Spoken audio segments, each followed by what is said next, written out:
Hey, this is Chris. It's been a wonderful journey over the past few months. I've learned a lot that I didn't expect to have to learn, and I hope you have learned a little too. I hope you have had a wonderful time with God in the last few months and online. Also, we're not going to be sending out worship services starting today. Because we're having worship in both of our churches now in the parking lots via radio, and we are able to gather and see each other's faces that way.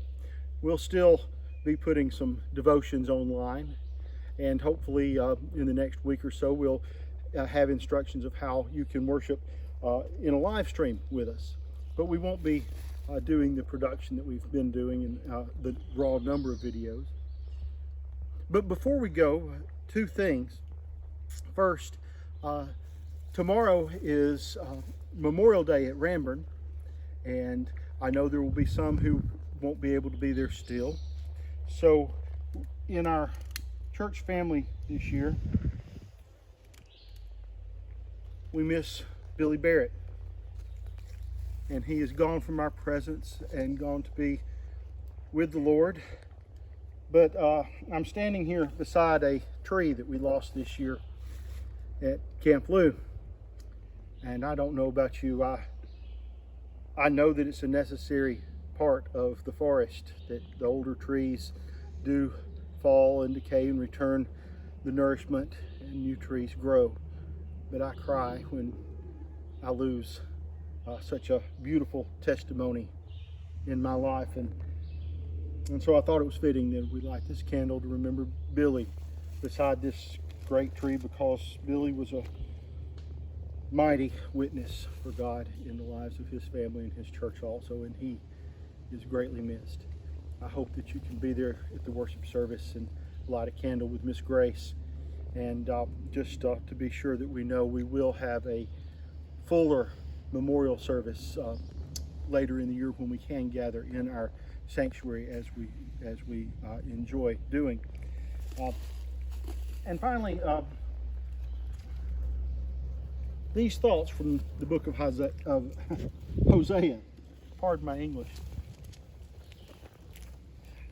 Hosea 2, verse 14. Therefore I will now allure her and bring her into the wilderness and speak tenderly to her. We've had a time in the wilderness where God has been wooing us. And it's not just my thought. According to an article in AP Newswire, 2/3 of Americans feel that God was saying something to us. Whether they were religious or not, whether they were Christian or not, about 2/3 of Americans feel like God was speaking to the world through the lockdowns and through this virus and all this happened. And I think that's true, and I think we have had a chance to go out into the wilderness alone with God. Isn't that a way that we get to know each other well? You really find out more about somebody when you're sleeping in the woods and you hear a noise in the middle of the night. Or you find out how much someone really loves you when it starts to rain and there's the leaky spot of the tent, and whether they push you under it or take the leaky spot themselves. But I digress. We've been brought into the wilderness, and God has something to say. We believe this. But I urge you to be careful about what you think God might be saying. As we return to normal life, if you are one who is not grounded in a church home, and has not been grounded in a church home, take this opportunity. I know a lot of churches are going back into their sanctuaries now, depending on where they physically meet. We'll be in our parking lots for the foreseeable future, but go find a people. And if you've been a part of our church but have been away for a while,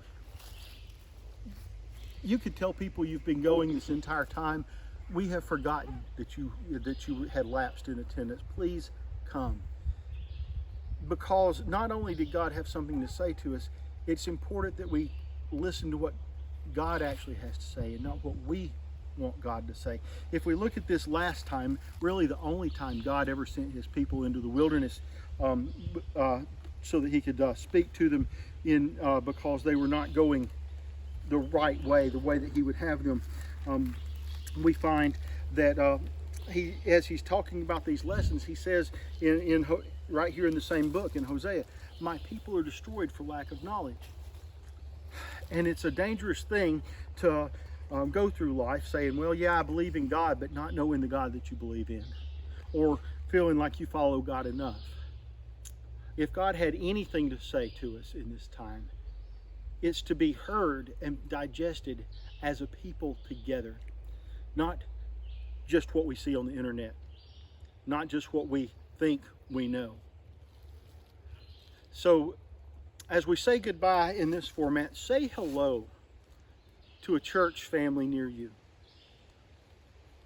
We'd love it to be ours, but it's most important that you gather with a people of God and continue this journey. In the name of the Father, and the Son, and the Holy Spirit. Amen.